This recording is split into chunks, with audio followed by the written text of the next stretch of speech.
أعوذ بالله من الشيطان الرجيم. بسم الله الرحمن الرحيم.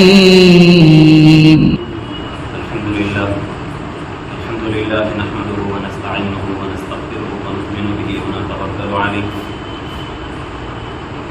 ونعوذ بالله من شرور أنفسنا ومن سيئات أعمالنا. من يهده الله فلا مضل له ومن يضلل فلا هادي له ونشهد أن لا إله إلا الله وحده لا شريك له ونشهد أن سيدنا ومولانا محمدا عبده ورسوله صلى الله تعالى على خير خلقه محمد وعلى آله وأصحابه أجمعين. أما بعد، باب تحريض النبي صلى الله عليه وسلم وفد عبد القيس على أن يحفظوا الإيمان والعلم ويخبروا من ورائه. وقال مالك بن الحويرث قال للنبي صلى الله عليه وسلم ارجعوا إلى أهليكم ويعلموا.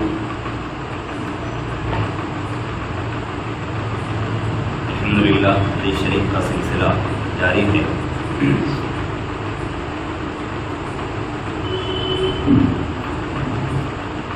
آج جو حدیث ہمارے سامنے آ رہی ہے، یہ پوری حدیث مکمل طریقے سے پیچھے گزر چکی ہے کتاب الایمان کے تحت.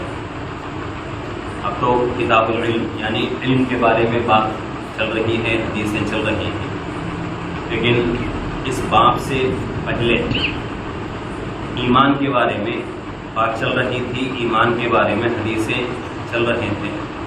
تو اس وقت یہ مکمل حدیث وہاں گزر چکی ہے. اب یہاں جو ہے اتنی بڑی حدیث جو حضرت امام بخاری رحمۃ اللہ علیہ نقل کر رہے ہیں، اور اس حدیث کے لیے جو باب باندھ رہے ہیں، باب تحريض النبي صلى الله عليه وسلم وفد عبد القيس على أن يحفظوا الإيمان والعلم ويخبروا من ورائه. وفد عبد القیس یعنی کہ ایک جماعت تھی. یہ محدثین فرماتے ہیں مدینہ منورہ کو کچھ سوالات کرنے کے لیے بحرین سے آئی تھی. بحرین جو ہے مدینے سے بہت دور ایک الگ ہی ملک تھا. اس ملک سے یہ وفد، یہ جماعت آئی تھی. کب آئی تھی اس کے بارے میں 3 اقوال ملتے ہیں. ایک سن 6 ہجری میں آئی، اور ایک دوسرا قول سن 7 ہجری فتح مکہ کے وقت میں آئی. تیسرا قول سن 9 ہجری میں آئی. لیکن ان 3 قولوں میں 2 قول جو ہے بہت ہی معتبر ہیں. ایک قول سن 6 ہجری اور ایک قول سن 7 ہجری. حضرت علامہ انور شاہ کشمیری رحمۃ اللہ علیہ، جو کہ ہمارے علماء دیوبند میں بہت ہی بڑے عالم دین، بہت ہی بڑے اللہ والے، اور ایسا علم اللہ نے آپ کو عطا فرمایا تھا. ابھی جو ہے حضرت کا انتقال ہو چکا ہے، انتقال ہو کر بہت سال ہو چکے.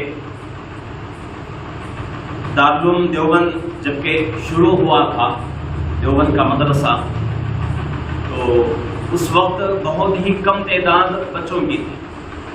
لیکن چلتے چلتے چلتے چلتے بچوں کی تعداد میں اضافہ ہوا. بچے جو ہے مدرسے میں بہت زیادہ بڑھتے چلے گئے. تو اس مدرسے میں استاد محترم حدیث شریف کا درس دینے والے حضرت علامہ انور شاہ کشمیری رحمۃ اللہ علیہ بہت بڑے عالم دین، اور حضرت کے پاس جو علم تھا، گویا کہ علماء فرماتے ہیں کہ علم کے سمندروں کو اللہ نے آپ کے سینے میں محفوظ کر دیا. آپ حافظ قرآن نہیں تھے، عالم تھے، اور عالم سے بڑھ کر مفتیوں سے بھی آپ کے پاس زیادہ علم تھا. آج کل کے جتنے مفتی دنیا میں ہیں، ان تمام مفتیوں کا علم ایک طرف اور حضرت کے اکیلے کا علم ایک طرف. اتنا علم اللہ نے آپ کو نوازا، ایسا علم عطا فرمایا، اور آپ کے سوانح میں بات آتی ہے، آپ کی زندگی میں کے بارے میں بات آتی ہے کہ اللہ نے آپ کو دو چیزیں عطا فرمائی، ایک علم اور ایک یادداشت۔ آپ کی یادداشت اتنی زیادہ مضبوط تھی، اگر آپ حضرت خود فرماتے ہیں، کتاب کے اندر لکھا ہوا ہے کہ اگر کوئی بات سرسری طور پر میں پڑھ لوں، سرسری کا مطلب یاد کرنے کی مقصد سے نہیں، بلکہ ایسا ہی اگر میں پڑھ لوں تو ان تمام باتوں کو 30 سال تک میں نہیں بھولتا۔ 30 سال تک اگر یاد کرنے کے غرض سے پڑھوں تو پوری زندگی میرے ذہن سے وہ باتیں نہیں جاتی۔ اس سے پہلے بھی جو ہے حضرت علامہ انور شاہ کشمیری رحمۃ اللہ علیہ کے بارے میں بات آئی تھی، اس وقت میں نے یہ واقعہ عرض کر دیا تھا، ایک مرتبہ پھر جو ہے عرض کر دوں تاکہ آپ کو جو ہے آپ کے ذہنوں میں یہ بات تازی ہو جائے کہ ایک مرتبہ آپ مصر گئے۔ اس وقت مصر میں ایک بہت بڑا جو ہے کتب خانہ تھا، لائبریری جس کو کہا جاتا ہے۔ لائبریری کا مطلب کتابیں بیچنا خریدنا نہیں ہے، بلکہ وہاں جا کر کتابیں پڑھ کر کتابیں وہیں رکھ کر واپس آنا۔ تو ایسا ایک بہت بڑا کتب خانہ تھا۔ حضرت جو ہے اس کتب خانے میں، اس لائبریری میں گئے، جا کر ایک کتاب لی، ہاتھ میں کتاب لے کر پڑھنا شروع کی۔ تو پڑھتے پڑھتے بہت دیر ہو گئی۔ اب لائبریری کا جو انچارج تھا وہ آدمی آیا، حضرت سے کہا کہ حضرت لائبریری کا جو وقت ہے وہ ختم ہو چکا ہے، اب آپ کو جو ہے لائبریری سے باہر جانا ہے۔ تو حضرت اس سے کہنے لگے کہ بھئی یہ کتاب میں پڑھ رہا ہوں، اگر آپ مجھے اجازت دے دیں، یہ کتاب مجھے بہت اچھی لگی ہے، اس کتاب کو میں لے کر جاؤں گا اور صبح میں پھر آپ کو جو ہے واپس لوٹ آؤں گا۔ تو اس انچارج نے کہا کہ حضرت اس کی اجازت نہیں ہے، یہاں سے کوئی کتاب باہر نہیں جانا، یہ جو ہے قانون ہے یہاں کا۔ تو حضرت نے بہت جو ہے اس کے سامنے منت سماجت کی، بہت جو ہے اصرار کرنے لگے۔ حضرت آخر میں حضرت نے کہا کہ بھئی اتنا نہیں ہو سکتا تو کم سے کم اتنا آپ کرو کہ شام کا وقت ہو چکا ہے، آپ باہر سے اپنے جو ہے لائبریری کو بند کر کے اس کو جو ہے تالا لگا کر چلے جاؤ، میں پوری رات اسی لائبریری میں بیٹھوں گا اور یہ کتاب مکمل پڑھوں گا، اور صبح میں جب آپ لائبریری کھولو گے تو میں چلا جاؤں۔ تو اس نے جو ہے آخر میں یہ بات مان لی۔ اب حضرت جو ہے وہ کتاب لے کر بیٹھے، حضرت کو وہ کتاب بڑی پسند آئی۔ اب وہ کتاب پڑھنا شروع کی، صبح تک اتنی موٹی کتاب ہے، اس کا نام جو ہے نور الایضاح ہے، نور الایضاح۔ آج بھی جو ہے دیوبند کا جو مدرسہ ہے اور اس کا جو مولوی کورس کا نصاب ہے، سلیبس جو ہے اس میں پڑھائی جاتی ہے۔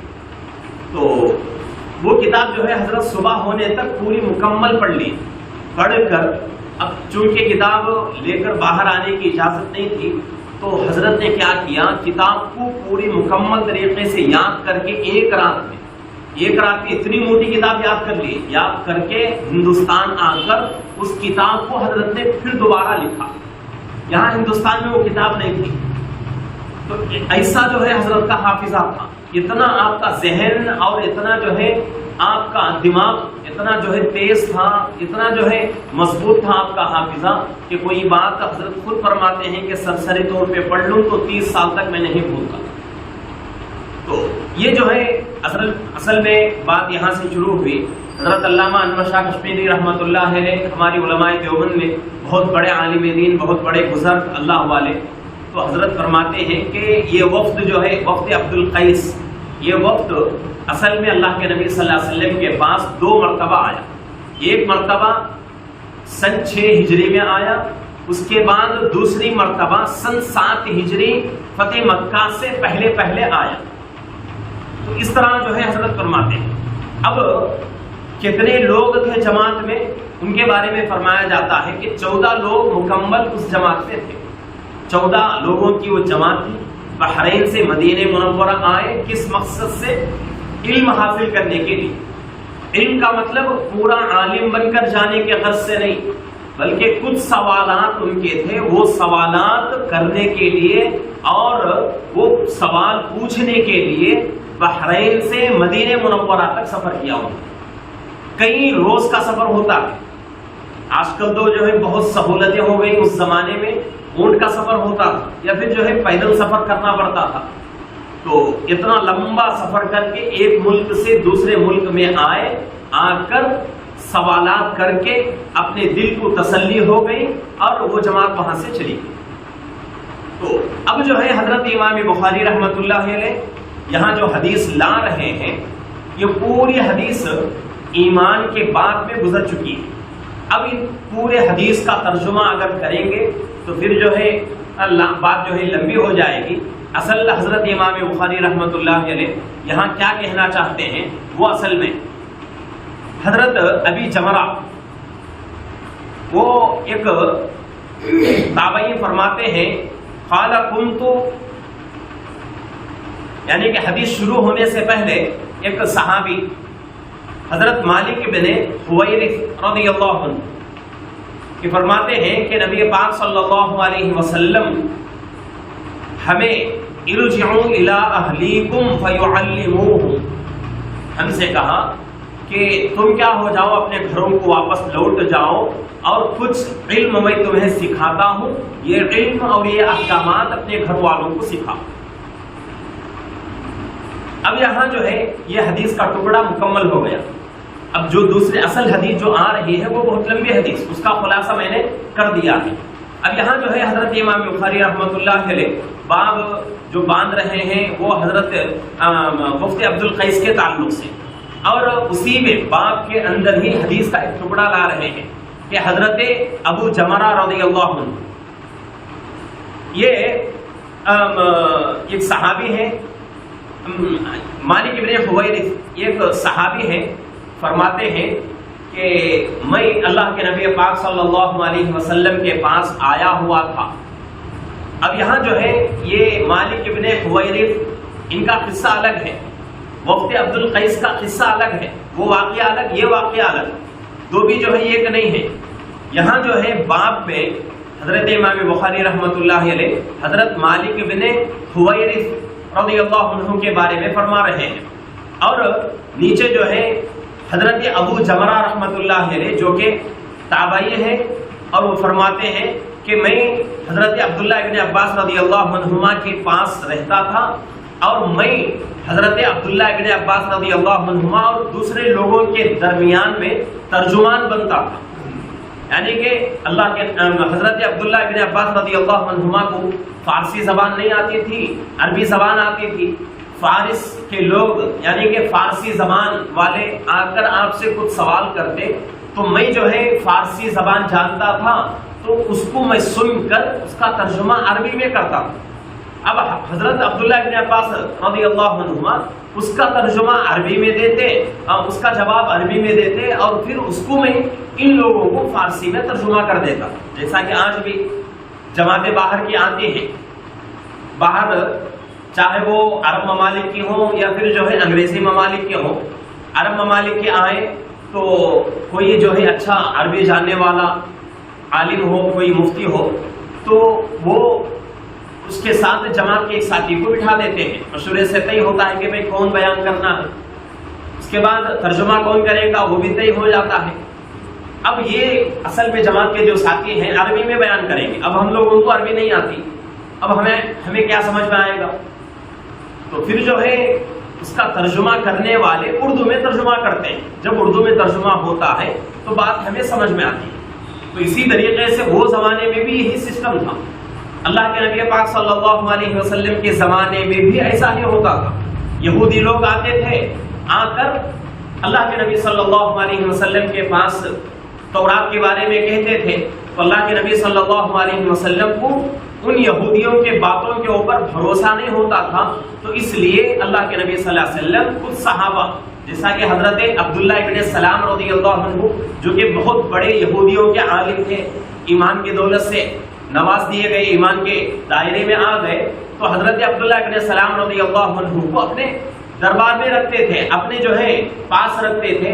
اگر کوئی یہودی آ کر تورات کی بات سناتا تو حضرت عبداللہ ابن سلام رضی اللہ عنہ اس کے بارے میں کہہ دیتے کہ حضرت اے اللہ کے نبی یہ آپ کی صحیح کہہ رہا ہے یا یہ آپ کی جھوٹ کہہ رہا ہے۔ تو اس طریقے سے یہ جو ہے اللہ کے نبی صلی اللہ علیہ وسلم کی بھی سنت ہے۔ تو اسی طریقے سے حضرت ابو جمرہ رحمۃ اللہ علیہ تابعی ہیں، فرماتے ہیں کہ مجھے فارسی اچھی آتی تھی، حضرت عبداللہ ابن عباس رضی اللہ عنہما کو فارسی نہیں آتی تھی، عربی زبان آتی تھی۔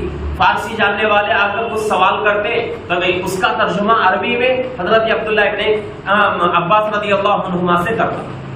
اب حضرت عبداللہ ابن عباس رضی اللہ عنہما اس کا جواب عربی میں دیتے اور میں ان لوگوں کو فارسی میں اس کا جواب دے دیتا۔ تو یہ جو ہے طریقہ چلتا۔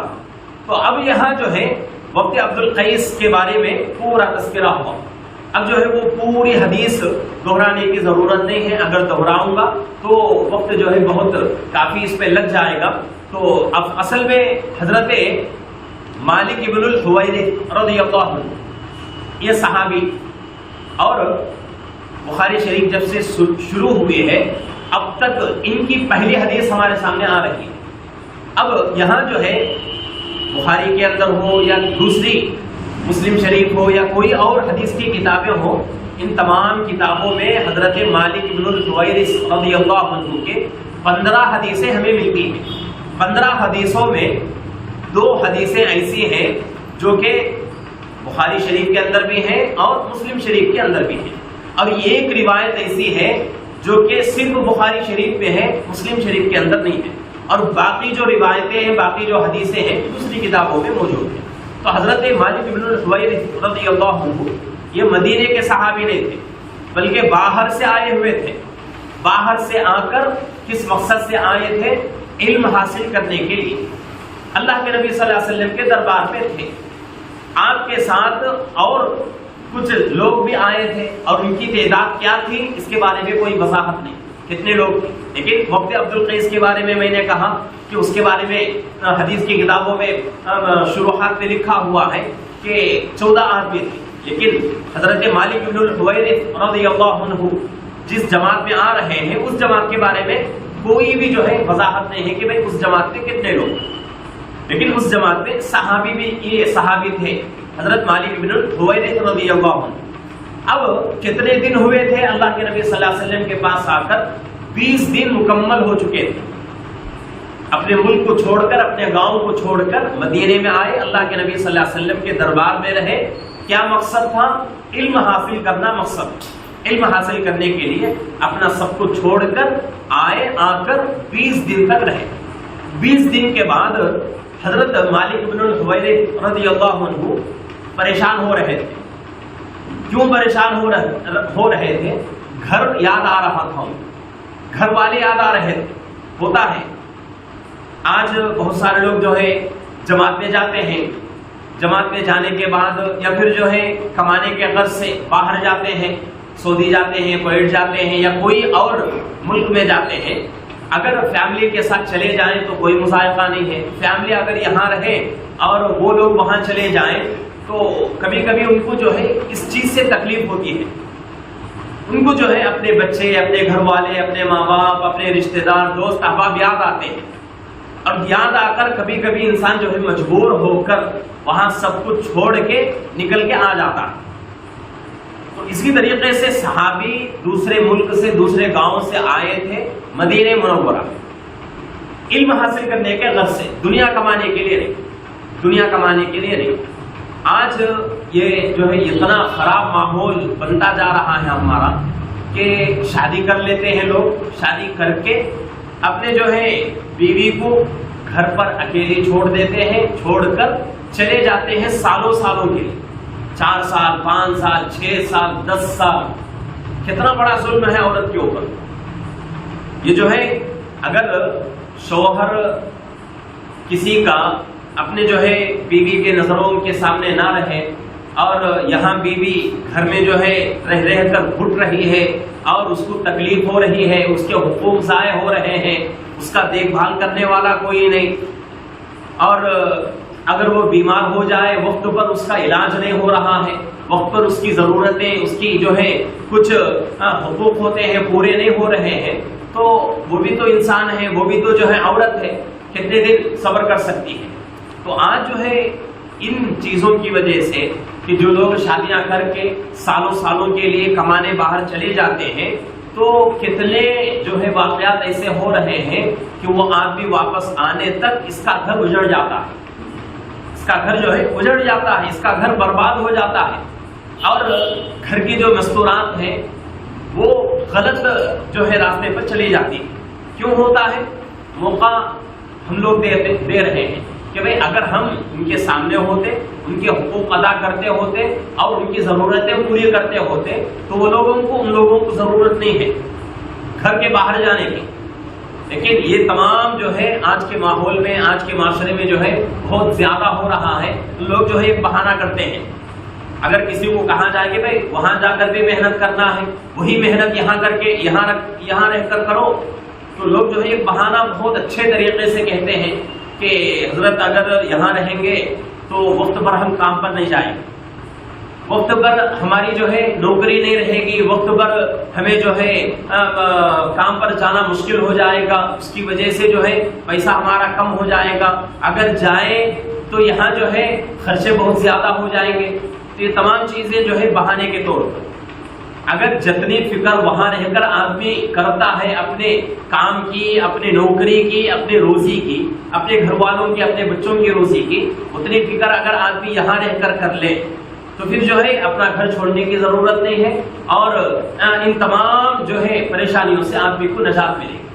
تو اس لیے اور یہ مسلم بات ہے کہ شادی ہونے کے بعد، شادی سے پہلے کوئی ذمہ داری ہمارے اوپر نہیں رہتی، شادی ہونے کے بعد ایک ذمہ داری ہمارے اوپر آتی ہے اور ایک عورت اپنا سب کچھ چھوڑ کے ہمارے اوپر بھروسہ کر کے ہمارے ساتھ زندگی گزارنے کے لیے آتی ہے، تو اس کو چھوڑ کے سالوں سال چلے جانا، اس کی خبر گیری نہیں کرنا، یہ بہت بڑا عورت کے ساتھ ظلم ہے۔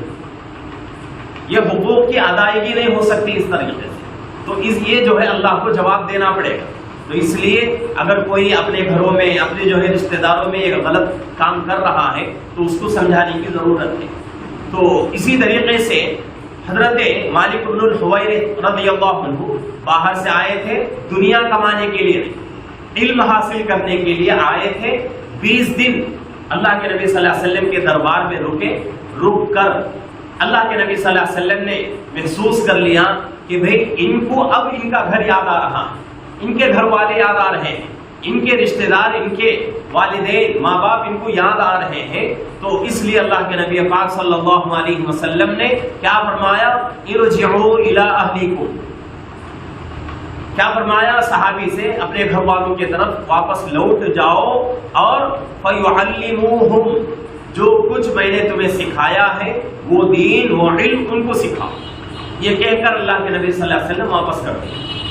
تو اب یہاں جو ہے سوچنے کی ضرورت ہے، وہ لوگ، یہ بات جو ہے میں خود عالم ہوں، میں خود مفتی ہوں اس لیے کہہ رہا ہوں، یہ نہیں، اصل جو بات ہے وہ کہنے پر میں مجبور ہوں کہ آج ہمارے بچے جو مدرسوں میں پڑھتے ہیں، اگر شہر کا مدرسہ ہے تو کوئی مذائقہ نہیں ہے، شہر میں گھر ہے، اسی شہر میں مدرسہ ہے، پڑھ رہا ہے، گھر والے جاتے ہیں، یا بچہ جو ہے ہفتے میں 1 مرتبہ 2 مرتبہ آ کر چلا جاتا ہے، کوئی پریشانی کی بات نہیں۔ لیکن جب بچہ دور چلا جاتا ہے اپنے گھر سے تو وہ بچہ 20 دن میں، 30 دن میں، 1.5-2 مہینے میں گھر واپس نہیں آتا، بلکہ اس کو مکمل رمضان کے بعد اگر چلا جائے تو بقرعید میں اس کو چھٹی ملتی ہے، بقرعید کے بعد اگر چلا جائے تو پھر جو ہے 6 ماہی میں کبھی کبھی کسی مدرسے میں چھٹی ملتی ہے۔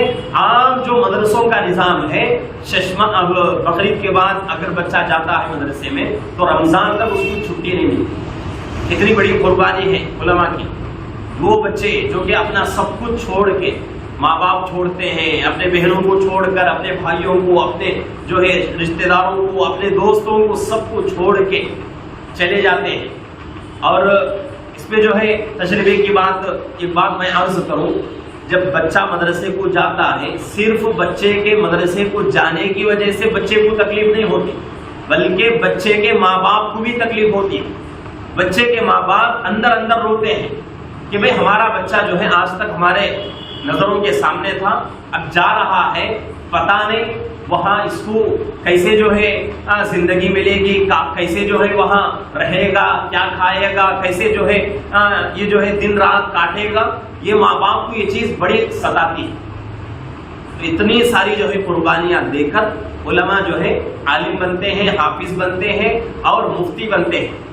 اسی لیے فرمایا جاتا ہے کہ کوئی عالم، کوئی امام اگر عشاء کی نماز جماعت کے ساتھ پڑھاتا ہے، پڑھا کر عشاء کے بعد 2 رکعت سنت اور 3 رکعت وتر پڑھ کے سو جاتا ہے، صبح میں اٹھتا ہے، تہجد بھی نہیں پڑھتا بلکہ اٹھ کر صبح کے پہلے کی 2 رکعت سنت پڑھتا ہے، 2 رکعت فرض پڑھاتا ہے، تو پڑوس ملک کے ایک بڑے عالم دین حضرت مولانا الیاس محمد صاحب دامت برکاتہم، اللہ حضرت کی عمر میں برکت عطا فرمائے، حضرت آج ایسی خدمت کر رہے ہیں کہ آج پوری دنیا کے عام جو مسلمان ہیں حضرت کے محتاج ہوتے جا رہے ہیں، ایسی خدمت حضرت کی ہو رہی ہے۔ تو حضرت فرماتے ہیں کہ اگر کوئی امام 2-4 رکعت عشاء کی نماز پڑھائے، 2 رکعت سنت پڑھے، 3 رکعت وتر پڑھے، صبح اٹھے، صبح اٹھ کر تہجد نہیں پڑھے بلکہ صرف 2 رکعت سنت پڑھے، اس کے بعد 2 رکعت فرض پڑھائے، تو اس کے بدلے میں اگر تم لوگ عشاء کی نماز جماعت کے ساتھ پڑھے، وتر پڑھے، سنت پڑھے، نفل پڑھے اور پوری رات کھڑے ہو کر اللہ کے سامنے عبادت کرے، صبح کی نماز پڑھے، تہجد پڑھے، اس کے بعد دوسرے دن روزہ رکھے، تب بھی حضرت فرماتے ہیں کہ امام نے جو نماز پڑھائی ہے اس کے ایک سجدے کے برابر بھی تمہاری عبادت نہیں پہنچتی۔ کیوں؟ اس لیے کہ اتنی قربانیاں دے کر یہ آپ کے وہاں تک پہنچا۔ اب ہمارا رویہ کیا ہے علماء کے ساتھ، اس کو اب بتانے کی ضرورت نہیں ہے کہ ہم علماء کے ساتھ کیسا برتاؤ کرتے ہیں، امام کے ساتھ ہمارا رویہ کیا ہے، امام کے ساتھ ہمارا سلوک کیا ہے۔ اگر یہ کہوں تو جھوٹ نہیں ہو سکتا کہ وہ لوگ جن کا گھر، ان کے گھروں میں کوئی بات ان کی نہیں سنتا، اس کے گھر والے، اس کے بچے نہیں سنتے، ویسا آدمی بھی مسجد میں آ کر امام اور مؤذن کے اوپر حکومت کرے گا۔ تو آج جو ہے اتنا خراب ماحول بنتا جا رہا ہے، تو ان تمام چیزوں سے بچنے کی ضرورت ہے۔ ارے ہم جس امام کے پیچھے نماز پڑھ رہے ہیں، تابع اس امام کے، اتنے جو ہے ہم اس امام کے محتاج ہیں، اگر وہ امام نہیں آیا تو ہمیں پریشانی ہو جاتی ہے۔ اتنا ہم جو ہے اس امام کے محتاج ہیں، اس امام کے پیچھے ہم نماز پڑھتے ہیں، تو پھر اسی امام کے جو ہے برائی کرتے رہیں اور اسی امام کے بارے میں جو ہے غیبت کرتے رہیں، اور غیبت تو بہت دور، بہت کم، بہت چھوٹی بات ہے۔ آج کل کتنے لوگ ایسے ہیں گالیاں بھی دے دیتے ہیں۔ تو میں اس لیے یہ بات نہیں کہہ رہا ہوں کہ آپ کے جو ہے غیبتیں کرنے سے، آپ کے گالیاں دینے سے، آپ کے برا کہنے سے علماء کی جو ہے کسی بھی اعتبار سے علماء کے کوئی جو ہے علماء کا بگڑتا ہو، علماء کا کوئی نقصان ہوتا ہو، ایسی کوئی بات نہیں ہے۔ لیکن اس عمل کی وجہ سے آپ کے اعمال برباد ہو جائیں، آپ کی آخرت برباد ہو جائے۔ ہمارے اکابر، کتنے ایسے اکابر ہیں، حضرت جی الیاس صاحب رحمۃ اللہ علیہ کی خدمت میں ایک جماعت آئی، آ کر کہنے لگی کہ حضرت مقامی جو علماء ہیں کام میں نہیں لگتے، ان سے کہیے کہ کام میں لگ جائیں۔ تو حضرت نے اس وقت کہا تھا، خبردار علماء کے بارے میں اپنی زبانوں کو بند رکھو، ورنہ مرنے کے بعد جب تمہیں قبر میں قبلے کے طرف پھیر کے تمہیں جو ہے دفن کر دیا جائے گا تو اللہ رب العزت تمہارے چہرے کو قبلے سے پھیر دے گا۔ اور یہاں تک فرماتے ہیں جو لوگ علماء کی برائی کرتے ہیں، اللہ رب العزت ان کو نیک موت اور ایمان والی موت نہیں عطا فرماتے۔ تو اس لیے اتنی قربانیاں دے کر ایک عالم، ایک جو ہے امام اس جگہ پر آتا ہے، کوئی معمولی قربانی نہیں ہے۔ مدرسے میں جا کر چند دن رہیں گے تو سمجھ میں آئے گی بات کہ وہاں کتنی جو ہے پریشانیاں ہوتی ہیں، کتنی جو ہے تکلیفیں بچوں کو ہوتی ہیں۔ یہ تمام چیزیں جو ہے انہی لوگوں کو سمجھ میں آتی ہیں جو لوگ مدرسوں سے تعلق رکھتے ہیں۔ تو اس لیے یہاں جو ہے حدیث ہمارے سامنے آ رہی ہے کہ حضرت مالک ابن حویرث رضی اللہ عنہ 20 دن آئے، اللہ کے نبی صلی اللہ علیہ وسلم کے دربار میں رہے علم حاصل کرنے کے لیے۔ اب ان کو جو ہے اپنے گھر والوں کی یاد ستا رہی تھی، اللہ کے نبی صلی اللہ علیہ وسلم نے ان کو واپس کر دیا۔ آج بچے مدرسوں میں جاتے ہیں، ان کو ان کے ماں باپ یاد آتے ہیں، گھر والے، بھائی بہن سب یاد آتے ہیں، لیکن وہاں سے آنے کا کوئی جو ہے راستہ نہیں رہتا۔ کوئی جو ہے بہانہ نہیں رہتا، تو اتنی بڑی قربانیاں دے کر علم حاصل کیا جاتا۔ اب اس حدیث سے ہمیں یہ بھی پتہ چلتا ہے کہ بھئی علم حاصل کرنے کے لیے اتنی قربانی ہم کو دینا ہے۔ علم اگر حاصل کرنا چاہیں، اگر اتنی قربانی نہیں دیں گے تو پھر علم ہمیں حاصل نہیں ہو سکتا، دین کا علم ہمیں نہیں ملتا۔ مثال کے اعتبار سے کوئی عالم اسی وقت بنتا ہے جبکہ اتنی ساری قربانیاں دے کر اپنے آپ کو محتاج بنا کر ایک استاذ کے سامنے بٹھا دے۔ اگر وہ بچہ یہ کہے کہ بھئی میں قربانی نہیں دیتا، میں استاذ کے سامنے نہیں بیٹھتا، میں گھر نہیں چھوڑتا، کیا وہ گھر بیٹھے بیٹھے عالم بن سکتا ہے؟ ہرگز نہیں ہو سکتا۔ تو اتنی ساری قربانیاں دینے کے بعد علم ملتا ہے۔ تو اس لیے حضرت امام بخاری رحمۃ اللہ علیہ یہ سمجھانا چاہتے ہیں کہ بھئی علم حاصل کرنے کے لیے تکلیف اٹھانا پڑے تو ضرور تکلیف اٹھاؤ۔ اب ہماری حالت کیا ہے؟ کتنی جو ہے مجلسوں میں میں نے کہا کہ بھئی آج ہم دین کے علم سے اتنے دور ہیں، ہماری زندگی اتنی دور ہے کہ 24 گھنٹے کی زندگی میں جتنی عبادتیں ہماری ہیں، جتنے معاملات ہمارے ہیں وہ بھی مکمل نہیں ہو رہے ہیں، لیکن مکمل نہیں ہوتے اس کے اوپر ہمیں فکر بھی نہیں کہ بھئی اس کا علم ہم جا کر کسی عالم سے سیکھ لیں۔ آپ لوگوں کو اتنی بڑی قربانی دینے کی ضرورت نہیں ہے۔ آج آپ کو صرف دن میں ایک آدھا گھنٹہ نکالنا ہے، اتنی ہی قربانی آپ کے لیے۔ آدھا گھنٹہ نکال کر کسی عالم کے پاس بیٹھ کر دین کا علم سیکھیں۔ اگر اتنا بھی ہم نہیں کر سکتے تو ہمارے اکابر فرماتے ہیں کہ یاد رکھو آج ہمارے بچے ہمیں دیکھ کر کیا کر رہے ہیں؟ نمازیں پڑھ رہے ہیں۔ ہمیں دیکھ کر کچھ جو ہے ان کے اندر دین کا ذرہ باقی ہے۔ آنے والی نسلیں ہماری پوری مکمل ایمان سے نکل جائیں، پوری مکمل ایمان سے نکل جائیں، تو پھر کیا حشر ہوگا ہماری نسل؟ تو اس لیے ضروری ہے کہ پہلے ہم خود جو ہے اپنے آپ کو محتاج بنائیں اور علم سیکھنے کی کوشش کریں۔ مکمل علم نہیں، اس کی بات میں نہیں کر رہا ہوں عالم بنے، آپ حافظ بنے، آپ مفتی بنے، یہ جو ہے ہر آدمی کے بس کی بات نہیں ہے، بلکہ اتنا ہمیں سیکھنا ضروری ہے جس سے 24 گھنٹے والی زندگی ہماری قرآن حدیث کی روشنی میں گزرے، حلال طریقے سے گزرے، حرام سے بچے، اور جائز کیا ہے ناجائز کیا ہے، اور 24 گھنٹے میں جتنے معاملات ہمارے ہوتے ہیں وہ تمام معاملات ہمارے قرآن حدیث کی روشنی میں مکمل ہو جائیں۔ اتنا تو علم سیکھنا ہمارے اوپر فرض ہے۔ تو اس لیے جتنی بھی کوشش ہم کو علم سیکھنے میں کرنا ہے اس کو جو ہے پیچھے نہیں کرنا چاہیے، اس سے دریغ نہیں کرنا چاہیے۔ جتنا ہم دنیا کمانے کے لیے تکلیف اٹھاتے ہیں، دھوپ کا احساس نہیں، گرمی کا احساس نہیں، بارش ہم نہیں دیکھتے، ٹھنڈی ہم نہیں دیکھتے، کوئی پریشانی ہمیں جو ہے دنیا کمانے سے روک نہیں سکتی، تو پھر جو ہے دین کا علم سیکھنے کے لیے چھوٹے چھوٹے بہانے ہم کیوں کریں؟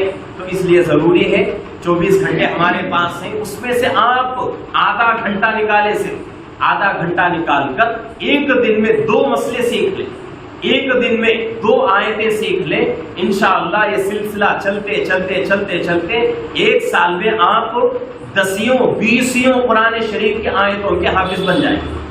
کئی مسائل آپ کے یاد ہو جائیں گے، کئی مسائل آپ کو جو ہے آپ کے ذہنوں میں ہو جائیں گے۔ تو اس لیے ضروری ہے اس کا علم جو ہے ضرور حاصل کرنے کی کوشش کریں۔ اللہ رب العزت سے دعا ہے کہ اللہ رب العزت ہم تمام کو دین کا علم ہر حال میں حاصل کرنے کی، کم سے کم حلال حرام کی تمیز ہمارے اندر ہو جائے، اتنا علم حاصل کرنے کے اللہ ہم سب کو توفیق عطا فرمائے۔